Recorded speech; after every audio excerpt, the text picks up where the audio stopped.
Hey y'all, it's Brandy. Thanks for tuning in to the channel.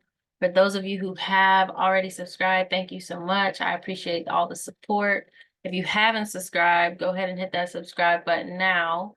Everybody do me a favor and like this video. Drop a 1 in the comments to say hello. And then if you haven't joined my free VIP group, I don't know what you're waiting on because it's not going to be free forever. You need to go ahead and do that. The link will be in the description below the video. Okay? Okay. So today I'm going to talk to you about how I wrote my children's book.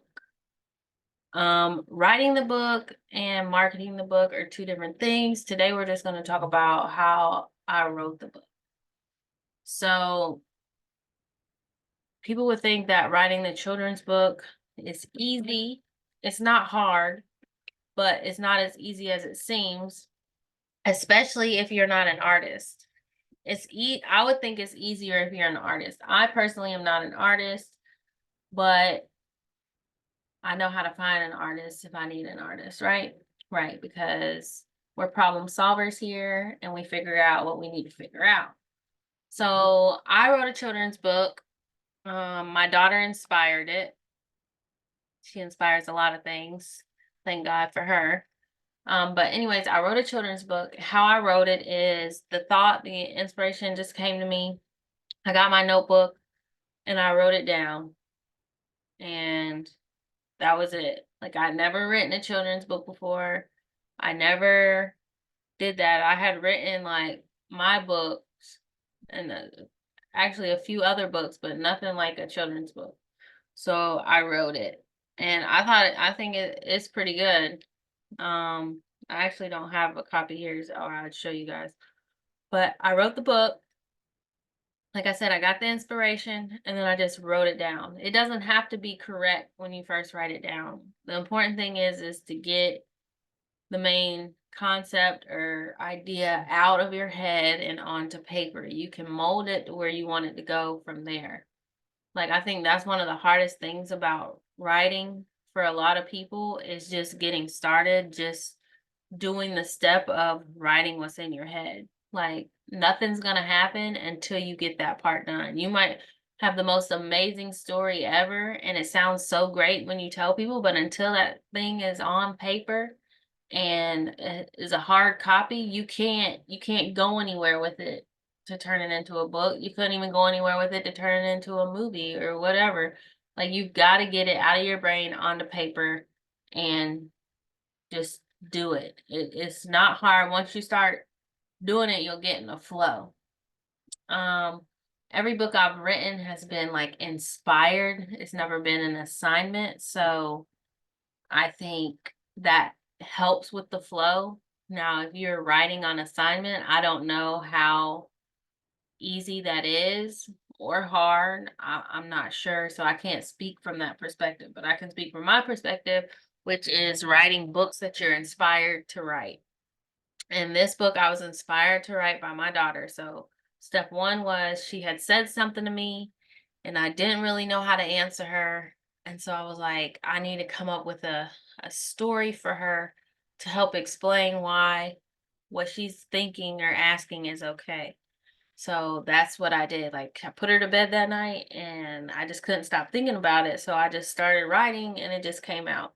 And then um children's books, so much you can't format in a Word doc like you can like a regular book. So I still wrote it in the Word doc, but I like put spaces in between it to separate like how I would think what would be on each page. So that was the first step. And then I went back to it a few times and like rewrote some things or added some things or moved stuff around. I had a few other people read it and give me their suggestions or ideas because you miss stuff as the writer, like, because you know what you're trying to say. So when you read it, you don't necessarily catch that it didn't quite make sense or that your point didn't quite get across. So it's good to have other people read your work that have some kind of sense. Now, they weren't reading it for grammar or anything like that, but if they saw that, then yeah, they were reading it more so for concept and understanding of the topic. So we wrote it, we reviewed it, we altered things. I had other people review it after I did my first reviewing and altering things around. And then I used Grammarly to help me with the grammar. Grammarly is an AI tool. It's an excellent AI tool, I think, for grammar. Um, yeah, that's what I used to help me with that. And then I had someone that I know is good at grammar look over it after. But the thing with the children's book is, sometimes you say stuff differently in the children's book because you're rhyming or um it's just the style that you're using. So you have a little more freedom when you're writing a child's book. And so Grammarly might not quite catch on to that. So you have to be mindful of that. But it doesn't just go in and correct your book. Like you have to go line by line by line and approve corrections or do what they're asking you to do. Like reword the sentence and then they'll recheck in and be like, okay, that sounds better or whatever the case may be. So then I use Grammarly to help me do that. And I had someone else read it that was more grammar savvy because not that I'm terrible at grammar, but grammar is not my strong point. So after I did that, then it was time to find the illustrator for the book. I used Fiverr to find my illustrator. I'm not an artist, but to me, this was the hardest part of it all because you have to convey your vision to the person that is the artist and hope they come out with what you have envisioned for the book. So what I did is I looked through all these portfolios. I looked through all the reviews about the artist, whatever. So I hired two people to draw my main character, and then from there, from what they gave me, I decided like whose style I liked better and who was easier for me to communicate with. And then also, obviously, price was a factor, but it wasn't like the determining factor. I was more because I wouldn't have reached out to them to even try it if their pricing didn't match up with what my budget was trying to be for the book. I think I ended up paying around $1,100 to get the book illustrated, which to me I don't think it was bad. And then the book was like 25 pages, like not big page, but front and back, front back, front back. Okay, but anyways, so did that. I had two artists create my main character based off, I just gave them a description and I also had a picture because obviously my main character was going to be based off my daughter. So she could be like, oh my gosh, that's me in the book. Thank you, mommy. I love it. And yeah, so I did that and I decided on who I liked the best. And then from there, I sent them my manuscript. Also, when you're working with these illustrators, you want to make sure that you have all the rights and that you own the pictures and that they own nothing. Like this is just a work contract and they're just doing a job and they don't own rights to anything because you don't want issues later. Like you don't know, your book may be big one day and then they find out about it and whatever. I allow them to put their name as illustrator in the book. I don't care. They did illustrate the book. I didn't do it. So give credit where credit's due, right?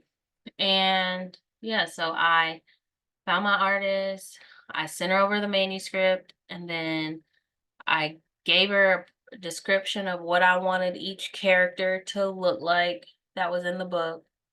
And then I also sent pictures for her to have for reference. And then, because I had separated out my manuscript into like the pages, so then I wrote like a little description of maybe what I was thinking that page could look like in the book. Like, have this one set outside and make sure there's birds in the sky or whatever. this was like the hardest part, like I said, because you had to really think about it and then you had to be able to convey what you were trying to get to the artist. And then, because I hired them on Fiverr, they weren't from America. I mean, you could hire one, but then we have the language barrier thing going on. But that's why you also want to make sure that you get plenty of, like, there's room for not reviews, but what's the word? Like, where they'll redo it, modifications, like, until you're happy. Basically, you want to see how many times you can get revisions. That's the word I'm looking for. How many times you can get revisions. And yeah, so I did that. I had separated it. I had did that in a Word document and gave all the info, gave the reference photos, gave a brief description of what I wanted the characters to look like. And then you just sit there and wait for them to get it done. And then they'll send you over what they did, and then you'll have to go through and critique each page um to be what you want it to be, basically. If there's anything wrong, if you want anything taken away, if you want anything added, whatever the case may be, like whatever illustrative errors or corrections or additions you want made, that's your time to do it, is once they send it over and you review it and then you send it back and then you wait. And it's just like a back and forth thing, just like with anything else. And then once you get your satisfied with your copy, you want to make sure that you get the book in the right dimensions that you're trying to print it in. You want to get the different files available for it in case you need someone else to edit it later or whatever the case may be. So you want to have all that done and accessible for you. And then once you do all that, you are ready to load it up to publish your book. If you want to publish it, I don't know, everybody doesn't want to publish it, but even if you don't want to publish your book, you can get it printed, and the cheapest way to get it printed is to upload it into Amazon. You can also use Barnes and Noble. Um, their pricing varies. You will just have to go in and enter the information of your book to see what price is what. And Amazon gets your book back to you faster than Barnes and Noble, but to me, Barnes and Noble quality is a little better than Amazon. So if you were just getting the book for yourself or for a small group of people and you were more concerned with like quality, then I would go with Barnes and Noble. But if you were going to be selling it for it to be sold, it doesn't matter. You can sell it on either platform or both. And there's other platforms you can sell your books on. And they say that if you put it on Amazon, it can automatically be printed on Barnes and Noble through Extended Network, because you can select that option when you are uploading your book. Um, but yeah, so it's not that hard to get it done. You just have to get it done. And the hardest part, like I said, one is starting, getting the idea out of your head onto paper, and two is communicating your thoughts to the illustrator for the artwork. And that's what I like about Fiverr, is you don't pay until you're satisfied. So yes, the money is taken out of your account, but it's not given to them until what you agreed upon is completed. So I hope this inspired you to maybe create a children's book, maybe write a book for your kids, for a school you're involved with, for whatever, or a book to sell to the public. I don't know, the choice is yours, but everybody has a book in them. I don't know if everybody has a children's book in them, but everybody has a book in them. And I enjoyed writing the children's book. It's actually pretty cool. Um, I will share the book on here one day, I guess. But for now, I don't have one here to share with you. But I definitely did it. And it was a cool process, and I enjoyed doing it. Like, I enjoy the process of making the books. Like, I don't even so much care as if the books sell. I know that's probably bad, but I just enjoy creating them. Like, I get inspired to do it, and then I do it, and then like what's in my head comes to life, and it's just a cool process. So if you've ever thought about doing it, do it. If you haven't thought about doing it, Hopefully I planted a seed and maybe you'll do it, because we all have something to share, whether it's a children's book, a chapter book, a testimony book, like a biography, autobiography, whatever. If this video was helpful to you, let me know. Like the video. Let me, if you wrote a book, put the name of your book in the comments. I love to check out some of you guys' books. If you um are an artist and you need people, not need people, but you would create art for people's books, drop your info in the comments. Also, don't forget to join the free school community where we talk about book stuff, not just creating of the book, but like help you get into the mindset of being an author and why books are important, all that good stuff. And just have a community of people who are maybe creating books or have created books in there that you can associate with. But I love you guys. Thank you for listening to me. And I will be back with more content, the content that you love. So if you have any requests, put them in the comments also. And until next time, y'all, have a good one. Bye.